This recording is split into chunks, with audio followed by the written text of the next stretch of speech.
नमस्कार, आप देख रहे हैं के न्यूज नेशनल और मैं हूं आपके साथ में शोभित पाठक। तो रुक करते हैं महत्वपूर्ण सुर्खियों पर। कृषि क्षेत्र में बड़े बदलाव की तैयारी के साथ पीएम नरेंद्र मोदी ने देश में 100 किसान ड्रोन का किया उद्घाटन।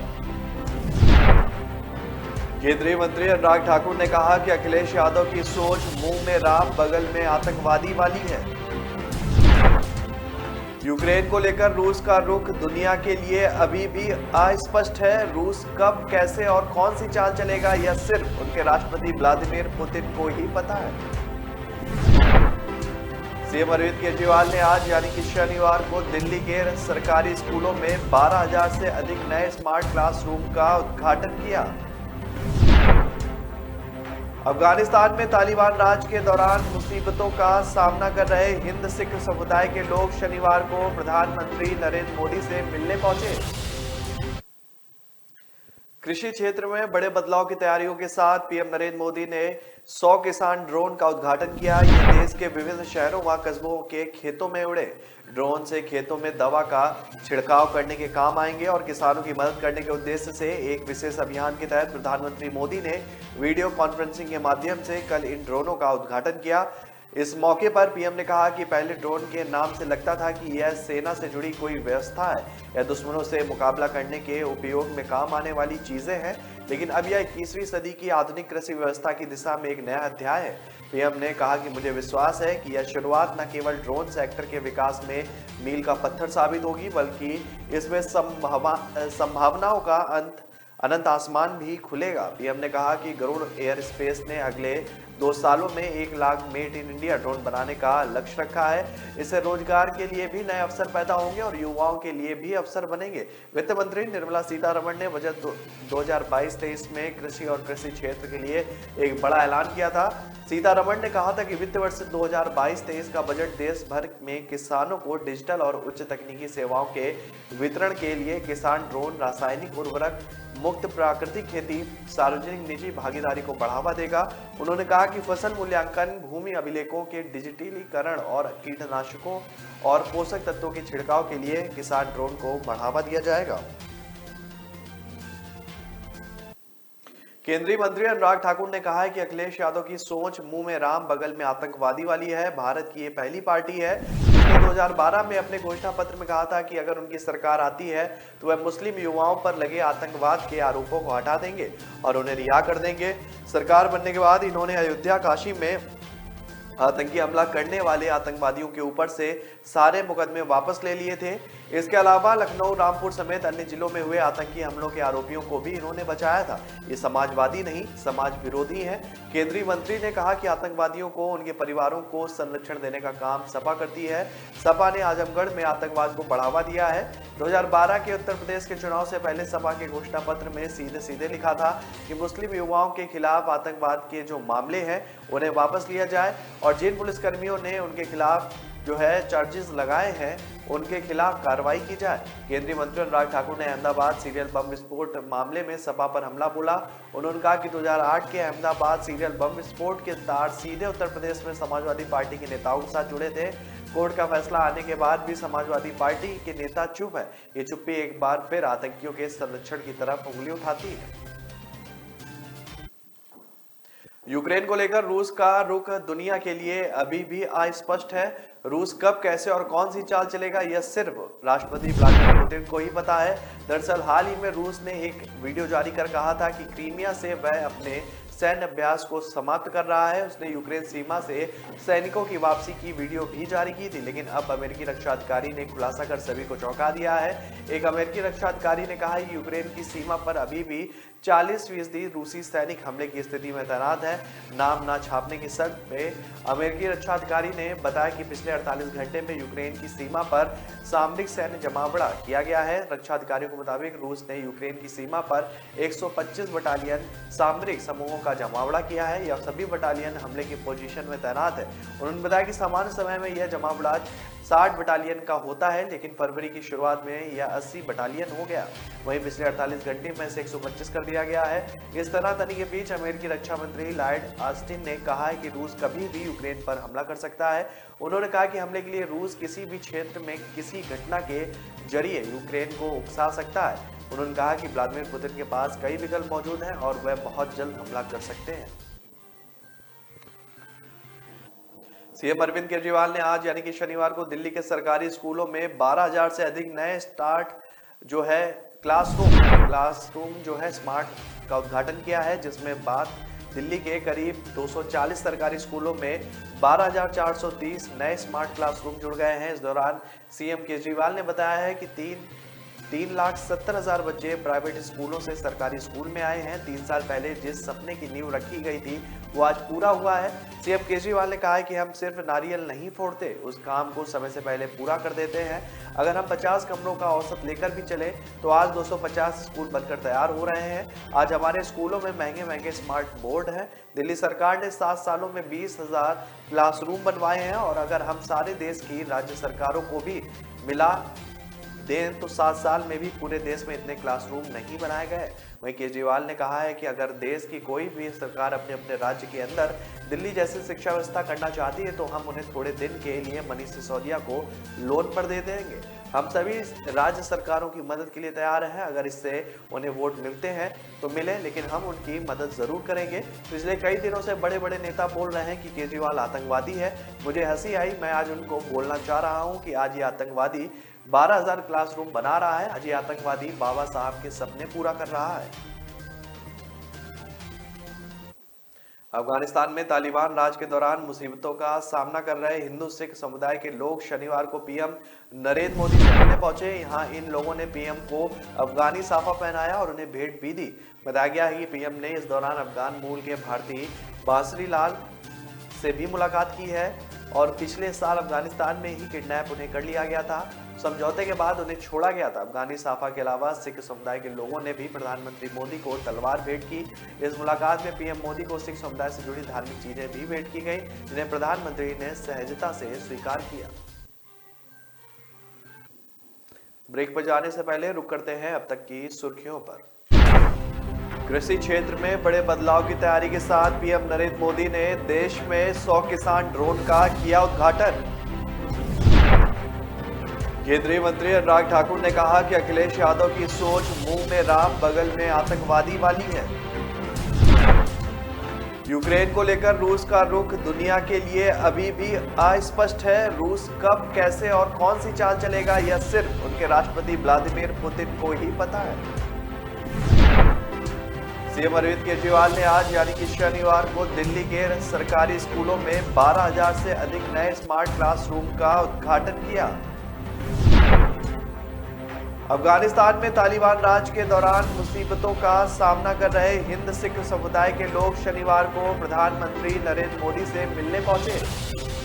न ऐश का न द्वेष का, यह दंगल है देश का। सुलगती समस्याओं के जुलसते सवालों का होगा दंगल देश का। प्रशासन के प्रश्नों को लेकर होगा दंगल देश का। शिक्षा, स्वास्थ्य, समाज, कानून और व्यवस्था के आज क्या है हालात। सोमवार से शुक्रवार रोज रात 8 बजे जलपा क्षत्रिय के साथ दंगल देश का। ब्रेक के बाद फिर स्वागत है आपका। रुक करते हैं आगे की खबरों पर। पंजाब विधानसभा चुनाव की 117 सीटों पर कल मतदान होना है। अमृतसर ईस्ट सीट पर चुनाव लड़ रहे पंजाब कांग्रेस प्रमुख नवजोत सिंह सिद्धू मतदान से ठीक एक दिन पहले मुसीबत में आ गिरे हैं। दरअसल सिद्धू के खिलाफ चंडीगढ़ के डीएसपी ने क्रिमिनल मानहानि का केस दर्ज कराया है।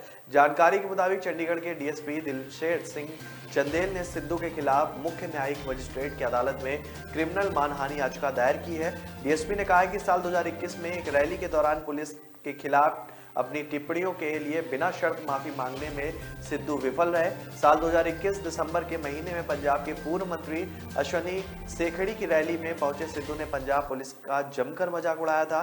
उन्होंने कहा था कि अश्वनी सेखड़ी अगर एक धक्का मार दें तो थानेदार की पैंट तक गीली हो जाती है। वहीं जब उनसे इस बयान पर सवाल किया गया तो उन्होंने कहा कि उन्होंने केवल मजाक में कहा था। सिद्धू ने ये तक कहा कि उनके बयान को तोड़ मरोड़ के पेश किया गया है। वहीं इसके बाद चंडीगढ़ पुलिस डीएसपी ने नवजोत सिंह सिद्धू को नोटिस भेजकर मानहानि का मामला दर्ज कराया था।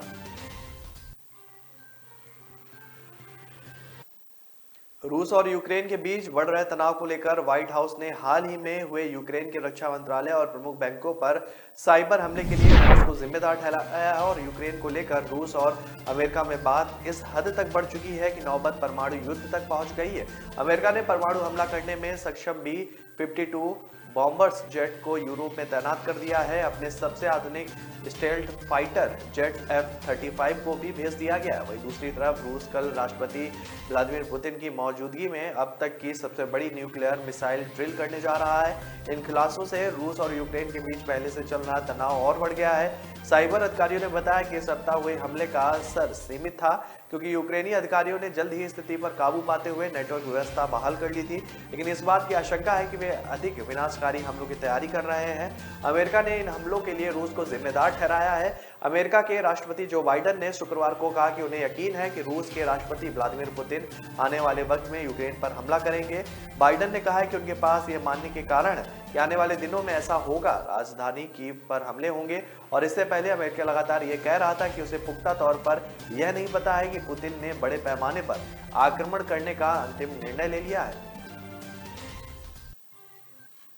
यूपी में तीसरे चरण के चुनाव का प्रचार खत्म हो गया है। कल यानी 20 फरवरी को मतदान किया जाएगा। गौरतलब है कि कल जिन अहम सीटों पर वोटिंग होनी है उनमें से करहल विधानसभा सीट भी शामिल है। हालांकि करहल के बहाने बीजेपी यादव परिवार में टकराव का मुद्दा बनाने का कोई भी मौका नहीं छोड़ रही है। दरअसल करहल सीट से जो है वो काफी अहम मानी जा रही है। समाजवादी पार्टी के मुखिया अखिलेश यादव इसी सीट से चुनाव मैदान में है। वहीं करहल पर बेटे की साख दांव पर लगी तो पिता मुलायम सिंह यादव भी पहली बार प्रचार के लिए आ गए। लेकिन यही नहीं, बीजेपी को यादव परिवार में तकरार के मुद्दे को उछालने का मौका भी मिल गया है। दरअसल सोशल मीडिया पर अखिलेश के लिए प्रचार करने पहुंचे मुलायम सिंह यादव और शिवपाल की तस्वीरें काफी वायरल हुई थी। इन तस्वीरों में शिवपाल यादव बड़े भाई मुलायम के साथ कुर्सी के हत्थे पर बैठे नजर आए। बस फिर क्या था, बीजेपी ने इसे मुद्दा बना लिया। वहीं बीजेपी के आरोप का जवाब पीएसपी नेता और एसपी प्रत्याशी शिवपाल यादव ने दिया। उन्होंने कहा कि बीजेपी यादव परिवार के एक होने पर बौखला गई है। बीजेपी के पास मुद्दे बचे नहीं है, इसलिए परिवार के एक होते ही बीजेपी का सफाया तय हो गया है। यूपी विधानसभा चुनाव में राज्य के 16 जिलों की 59 विधानसभा सीटों पर तीसरे चरण के लिए रविवार यानी कि कल वोट डाले जाएंगे। तीसरे चरण में राज्य के 16 जिलों में 59 विधानसभा क्षेत्रों में मैनपुरी जिले की करहल विधानसभा सीट भी शामिल है, जहां सत्तारूढ़ बीजेपी से केंद्रीय मंत्री प्रोफेसर एसपी सिंह बघेल और मुख्य विपक्षी समाजवादी पार्टी के अध्यक्ष और पूर्व मुख्यमंत्री अखिलेश यादव आमने सामने हैं। मैनपुरी जिले के साथ ही हाथरस, फिरोजाबाद, एटा, कासगंज, फरुखाबाद, कन्नौज, इटावा, औरैया, कानपुर देहात, कानपुर नगर, जालौन, झांसी, ललितपुर, हमीरपुर और महोबा जिलों के विधानसभा क्षेत्रों में तीसरे चरण में कुल 627 उम्मीदवार अपनी किस्मत आजमा रहे हैं। अखिलेश मैनपुरी जिले के करहल क्षेत्र से पहली बार विधानसभा चुनाव लड़ रहे हैं। साल 2017 में बीजेपी की लहर में भी सपा के शोभन सिंह यादव ने इस सीट पर अपनी जीत बरकरार रखी थी। अखिलेश के मुकाबले केंद्रीय मंत्री प्रोफेसर एसपी सिंह बघेल के बीजेपी उम्मीदवार के रूप में सामने आने से मुकाबला दिलचस्प हो गया है। बघेल पहले ही दावा कर चुके हैं कि किसी भी निर्वाचन क्षेत्र को किला या गढ़ नहीं कहा जा सकता। केंद्रीय गृह मंत्री अमित शाह द्वारा बघेल के लिए प्रचार करने और सपा संस्थापक मुलायम सिंह यादव अपने पुत्र अखिलेश यादव के लिए करहल के वोटरों के बीच प्रचार करने पहुंच चुके हैं और इन चुनाव में अपनी पहली उपस्थिति दर्ज कराते हुए मुलायम ने अपने बेटे के लिए करहल में वोट मांगा, जबकि अमित शाह ने वोटरों से कहा कि केवल एक सीट 300 सीटों का काम कर सकती है। अमित शाह ने कहा था कि करहल में कमल को जीत दिलाएं और राज्य में सपा का सफाया हो जाएगा। इस बीच बीजेपी पहले ही चुनाव आयोग से संपर्क कर करहल के सभी बूथों पर केंद्रीय अर्धसैनिक बल की तैनाती की मांग भी कर चुकी है। अंतर्राष्ट्रीय ओलंपिक समिति की 144वीं बैठक में आयोजन में मुंबई होगा और शनिवार जो बीजेपी में ओलंपिक समिति की 149वीं बैठक के दौरान भारत ने अगली बैठक की मेजबानी का अधिकार हासिल किया है। इस दौरान किसी भी देश ने भारत का विरोध नहीं किया है। अब 2023 में भारत दूसरी बार ओलंपिक समिति की बैठक की मेजबानी करेगा, जबकि मुंबई में पहली बार यह बैठक होगी। इससे पहले 1983 में दिल्ली में इस बैठक का आयोजन हुआ था। अंतर्राष्ट्रीय ओलंपिक समिति की 139वीं बैठक में भारत की तरफ से अभिनव बिंद्रा, नरेंद्र बत्रा, नीता अंबानी शामिल हुई थी। अभिनव भारत के पहले खिलाड़ी हैं जिन्होंने ओलंपिक में एकल प्रतिस्पर्धा में स्वर्ण पदक जीता था। ये पात्रा भारतीय ओलंपिक एसोसिएशन के अध्यक्ष हैं, जबकि नीता अंबानी भारतीय ओलंपिक समिति की सदस्य हैं। बैठक में भारत के खेल और युवा मंत्री अनुराग ठाकुर भी शामिल हुए थे। ओलंपिक समिति की बैठक का आयोजन 2023 की गर्मियों में मुंबई के जियो वर्ल्ड सेंटर में होगा। आईओसी की सालाना बैठक में सभी सदस्य शामिल होते हैं। यह अंतर्राष्ट्रीय ओलंपिक समिति की सबसे बड़ी बैठक होती है और इसमें लिए जाने वाले निर्णय सर्वमान्य होते हैं। आमतौर पर आईओसी की बैठक साल में एक बार आयोजित होती है, जबकि जरूरत पड़ने पर समिति अध्यक्ष कम से कम 1/3 सदस्यों को लिखित निमंत्रण देकर बैठक बुला सकता है। आईओसी में कुल 101 सदस्य हैं जिनके पास मतदान का अधिकार है। इसके अलावा 45 माननीय और 1 सम्मानित सदस्य है जिसके पास मतदान का अधिकार नहीं है। ओलंपिक समिति में 50 से ज्यादा अंतर्राष्ट्रीय खेल संघ के अध्यक्ष और सचिव भी शामिल हैं। ग्रीष्मकालीन, शीतकालीन ओलंपिक के सदस्य भी इस बैठक में शामिल होते हैं। तो ब्रेक पर जाने से पहले रुक करते हैं महत्वपूर्ण सुर्खियों पर। कृषि क्षेत्र में बड़े बदलाव की तैयारी के साथ पीएम नरेंद्र मोदी ने देश में 100 किसान ड्रोन का किया उद्घाटन। केंद्रीय मंत्री अनुराग ठाकुर ने कहा कि अखिलेश यादव की सोच मुंह में राम बगल में आतंकवादी वाली है। यूक्रेन को लेकर रूस का रुख दुनिया के लिए अभी भी अस्पष्ट है। रूस कब, कैसे और कौन सी चाल चलेगा, यह सिर्फ उनके राष्ट्रपति व्लादिमीर पुतिन को ही पता है। सीएम अरविंद केजरीवाल ने आज यानी कि शनिवार को दिल्ली के सरकारी स्कूलों में 12,000 से अधिक नए स्मार्ट क्लासरूम का उद्घाटन किया। अफगानिस्तान में तालिबान राज के दौरान मुसीबतों का सामना कर रहे हिंद सिख समुदाय के लोग शनिवार को प्रधानमंत्री नरेंद्र मोदी से मिलने पहुंचे। न ऐश का न द्वेष का, यह दंगल है देश का। सुलगती समस्याओं के जुलसते सवालों का होगा दंगल देश का। प्रशासन के प्रश्नों को लेकर होगा दंगल देश का। शिक्षा, स्वास्थ्य, समाज, कानून और व्यवस्था के आज क्या है हालात। सोमवार से शुक्रवार रोज रात 8 बजे जलपा क्षत्रिय के साथ दंगल देश का।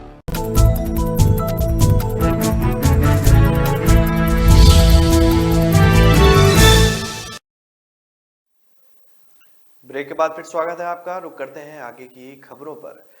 यूपी में जारी चुनावी घमासान के बीच केंद्रीय मंत्री गिरिराज सिंह ने सपा प्रमुख अखिलेश यादव और कांग्रेस पर निशाना साधा है। सिंह ने सपा व कांग्रेस पर तुष्टीकरण की राजनीति करने का आरोप लगाया है। उन्होंने कहा है कि ये वोट के लिए देश बेच देंगे। गिरिराज सिंह ने अखिलेश यादव द्वारा मोहम्मद अली जिन्ना से सरदार पटेल की तुलना को दुर्भाग्यपूर्ण बताया। उन्होंने कहा कि यह बयान तुष्टीकरण की राजनीति से प्रेरित है। बिहार के बेगूसराय से सांसद गिरिराज सिंह ने कहा कि दुर्भाग्य है कि तुष्टीकरण की राजनीति द्वारा एक वर्ग के वोट लेने के लिए अखिलेश यादव जिन्ना की तुलना पटेल से करते हैं और कांग्रेस अकबर की तुलना महाराणा प्रताप से करती है। कांग्रेस देश को अपमानित करने का काम कर रही है। ये वोट के लिए देश बेच देंगे। गिरिराज सिंह ने यूपी चुनाव को लेकर कहा कि अखिलेश यादव का यूपी में सुपड़ा साफ हो जाएगा। उन्हें खुद पर भरोसा नहीं है तो अपने पिता को खड़ा कर दिया गया, लेकिन पिता ने भी सोचा कि इनके पक्ष में क्या बोलूं, ऐसे में वे नाम ही भूल गए। मुलायम सिंह ने यूपी में बदनाम करने वाले का नाम नहीं लिया। इससे पहले केंद्रीय मंत्री गिरिराज सिंह ने पंजाब के सीएम चरणजीत सिंह चन्नी द्वारा बिहार और यूपी के भैया लोगों पर की गई टिप्पणी की आलोचना भी की थी। तब उन्होंने कहा था कि सीएम चन्नी ऐसा नहीं बोल सकते, बल्कि चन्नी ही ऐसा बोल सकते हैं। बांटने और देश के संघीय ढांचे को तोड़ने का काम अंग्रेजों ने किया था, लेकिन अब कुछ देश में जो राजनीतिक सरकारें हैं वो ऐसा काम कर रही हैं। महाराष्ट्र बीजेपी नेता किरीट सोमैया ने शुक्रवार को रायगढ़ जिले में रश्मि ठाकरे के 19 बंगलों की जांच करने को लेकर पुलिस में शिकायत दर्ज करवाई है। किरीट सोमैया ने अपनी शिकायत में महाराष्ट्र के मुख्यमंत्री उद्धव ठाकरे की पत्नी रश्मि ठाकरे से कथित रूप से जुड़े बंगलों से संबंधित मामले की जांच की मांग की है। सोमैया ने रेवदंडा थाने में दर्ज प्राथमिकी की प्रति ट्विटर पर साझा की। सोमैया ने अपनी शिकायत में कहा कि हमें बताया गया है कि रायगढ़ जिले की कोरलाई गांव में रश्मि उद्धव ठाकरे के स्वामित्व वाले 19 बंगले हैं। आज हम कोरलाई ग्राम पंचायत पहुंचे। पिछले 2 दिनों से सरपंच के निर्वाचित हमें बता रहे हैं कि ऐसा कोई बंगला नहीं है। पूर्व सांसद ने पुलिस से पूछा कि इन बंगलों का क्या हुआ। बीजेपी नेता का आरोप है कि मई 2020 में विधान परिषद के चुने जाने पर चुनाव आयोग के समक्ष दायर मुख्यमंत्री के हलफनामे में संपत्ति के स्वामित्व का कोई भी उल्लेख नहीं किया गया। हालांकि उद्धव ठाकरे के नेतृत्व वाली शिवसेना अतीत में सोमैया द्वारा बताए गए बंगलों के अस्तित्व पर ही सवाल उठा चुकी है। शिवसेना सांसद प्रवक्ता संजय राउत ने इससे पहले बीजेपी नेता को उन जगहों को दिखाने की चुनौती भी दी थी जहां इन घरों का निर्माण किया गया। अध्यक्ष चंद्रकांत पाटिल ने शिवसेना नेता संजय राउत पर निशाना साधा और जानना चाहा कि उन्होंने महीनों पुराने बंगलों के इस मुद्दे को हाल में क्यों उठाया। पाटिल ने कहा कि सवाल यह उठता है कि राज्यसभा सदस्य राउत ने किसी के कहने पर मातृश्री की नींव कमजोर करने के लिए ऐसा किया है। मुंबई के उपनगरीय इलाके में बांद्रा में स्थित मातोश्री उद्धव ठाकरे का निजी आवास है। उत्तर प्रदेश में तीसरे चरण का चुनाव प्रचार खत्म हो चुका है और 20 फरवरी यानी कि कल इस चरण के लिए मतदान किया जाएगा। वहीं तीसरे चरण में कई दिग्गजों की किस्मत दांव पर लगी है। फिलहाल करहल विधानसभा सीट काफी हॉट सीट बनी हुई है। यहां समाजवादी पार्टी के मुखिया अखिलेश यादव चुनावी मैदान में है। 2 दिन पहले अखिलेश यादव के चुनाव प्रचार के लिए उनके पिता मुलायम सिंह यादव और चाचा शिवपाल सिंह यादव भी करहल पहुंचे थे। वहीं कैबिनेट मंत्री सिद्धार्थ नाथ सिंह ने इसी को लेकर अखिलेश यादव पर निशाना साधा है। आपको बता दें कि सिद्धार्थ नाथ सिंह ने अखिलेश के चुनाव प्रचार के लिए अपने पिता को ले जाने पर तंज कसते हुए कहा है कि करहल में उन्हें खुद ही नहीं अपने पिताजी को भी लेकर जाना पड़ा। अखिलेश जी को पता चल गया है कि पहले 2 चरणों में समाजवादी पार्टी हार रही है और बीजेपी जीत रही है, इसलिए करहल में भी उनको डर है। वहीं कांग्रेस पर निशाना साधते हुए सिद्धार्थ नाथ सिंह ने कहा है कि पंजाब में बेरोजगारी दर 9% है और उससे कम यूपी में है। ये नंबर कम है और ये डाटा हमारा नहीं है। राहुल और प्रियंका को चुनौती देता हूं कि बेरोजगारी के मुद्दे पर बहस कर लें। उन्होंने आगे कहा कि पंजाब की बेरोजगारी दर के बारे में सोचें, जहां 9% बेरोजगारी दर है, जहां पर कांग्रेस अपनी सरकार बचाने के लिए संघर्ष कर रही है। उन्हें यूपी की 3% बेरोजगारी दर की चिंता करने की कोई भी जरूरत नहीं है। उड़ीसा के नवरंगपुर जिले में बस के पलट जाने से पंचायत चुनाव ड्यूटी के लिए जा रहे 3 लोगों की मौत हो गई है और 25 अन्य घायल हो गए। पुलिस ने शनिवार को जानकारी दी। पुलिस के मुताबिक यह हादसा शुक्रवार शाम करीब 7:30 बजे पापड़ हांडी प्रखंड के मोकिया के पास गांव में हुआ। पुलिस के मुताबिक बस में 45 ग्राम रक्षक जो थे वो मौजूद थे और वे 20 फरवरी को तीसरे चरण के मतदान में तैनाती के लिए कोसा गुमडा ब्लॉक जा रहे थे। पुलिस के मुताबिक 3 लोगों की मौके पर ही मौत हो गई, जबकि घायलों को जिला अस्पताल में भर्ती कराया गया है। महाराष्ट्र में शिवसेना व भाजपा के बीच जारी सियासी जंग में रोज नए पेच आ रहे हैं। अब बीएमसी ने केंद्रीय मंत्री व भाजपा नेता नारायण राणे को उनकी मुंबई स्थित बंगले की जो है निरीक्षण का नोटिस भेजा है। उधर राणे ने कहा है कि बंगले में एक इंच जमीन का अवैध उपयोग नहीं हो रहा है। यह 2009 में तत्कालीन नियमों के मुताबिक बना था। केंद्रीय मंत्री राणे का आदेश नामक यह बंगला मुंबई उद्यमी उपनगरीय क्षेत्र के पश्चिमी सिविक वार्ड में है। गुरुवार को बीएमसी के सहायक अभियंता ने बंगले के मालिक को नोटिस जारी किया था। नोटिस पर किसी का नाम नहीं है। बीएमसी सूत्रों ने कहा है कि अवैध निर्माण की शिकायतों के सत्यापन के लिए महानगर पालिका ऐसा नोटिस जारी करती है। राणे ने कहा कि शुक्रवार को उन्हें पता चला कि बीएमसी ने मेरे मकान को लेकर मुझे यह नोटिस भेजा है। यह मकान 17 सितंबर 2009 को बनकर तैयार हुआ था। इसे एक प्रसिद्ध शिल्पकार ने बनाया था। यह 1991 के निर्माण नियंत्रण नियमों के मुताबिक बना था और इसमें एक भी इंच का अवैध उपयोग नहीं किया गया है। राणे ने यह भी कहा कि इस बंगले में उनके परिवार के 8 लोग रहते हैं।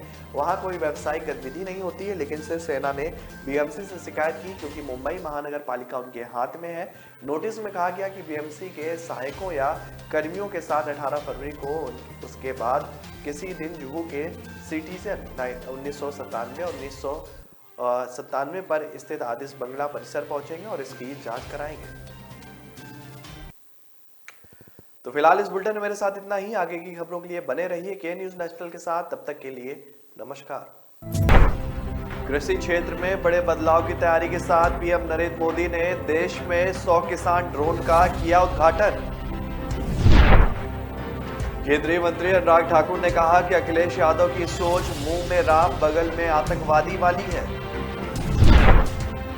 यूक्रेन को लेकर रूस का रुख दुनिया के लिए अभी भी अस्पष्ट है। रूस कब, कैसे और कौन सी चाल चलेगा, यह सिर्फ उनके राष्ट्रपति व्लादिमीर पुतिन को ही पता है। सीएम अरविंद केजरीवाल ने आज यानी कि शनिवार को दिल्ली के सरकारी स्कूलों में 12,000 से अधिक नए स्मार्ट क्लासरूम का उद्घाटन किया। अफगानिस्तान में तालिबान राज के दौरान मुसीबतों का सामना कर रहे हिंद सिख समुदाय के लोग शनिवार को प्रधानमंत्री नरेंद्र मोदी से मिलने पहुंचे।